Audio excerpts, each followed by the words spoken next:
Hi, I'm Roy True from GoldenWest Management. As we all know, the COVID-19 pandemic turned many industries, especially the rental industry, upside down. The CDC laid down a federal eviction moratorium, while many states also rolled out an additional statewide moratorium. The federal eviction moratorium rolled out by the CDC protects tenants across the United States from eviction until December 31st, 2020. Tenants who sought these protections needed to meet certain criteria, such as a max yearly income. They would also have to, number one, have filled out a formal declaration explaining their situation. Two, prove they've tried to obtain assistance in order to pay their rent. And three, make at least partial rent payments every month. In addition to the CDC's federal moratorium, many states rolled out their own eviction protections. California, for example, extended their protection through January 31st, 2021. As with the CDC moratorium, California also requires tenants to submit a declaration of hardship to their property management company and pay a minimum of 25% of rent every month.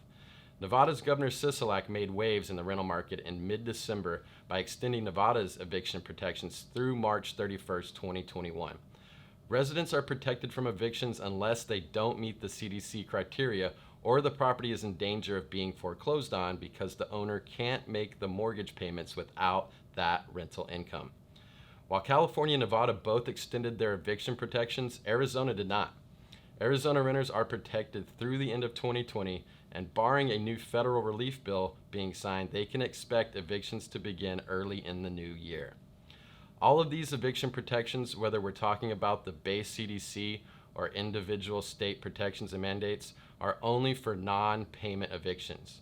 Evictions for lease violations, tenants refusing to vacate a property after their lease is expired, or criminal activity are not protected under any moratorium. It's also very important to note that even with the CDC protection, the total rent is still owed by the tenant. Renters who were unable to pay their full monthly rent amount while under the eviction moratorium are still required to pay back their rent in full. Certain property management companies and landlords can set up payment plans for tenants, but the rent must be paid. Balancing state and federal rental market legal changes can definitely be a challenge. With the COVID-19 pandemic still holding our normal way of life in limbo, it's even harder to know what's currently allowed and what isn't in terms of your rental property.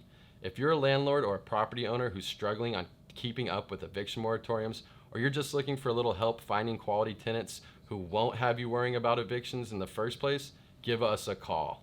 Our property management experts keep up with the latest rental market news. We're experienced in handling evictions, rent collection, and daily property management. We can help you ensure that your property is filled with tenants who keep your rental income flowing. It's just one way that we help you rent it like you mean it.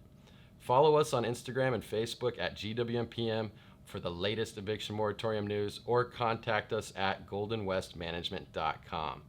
Thank you very much, and remember, rent it like you mean it.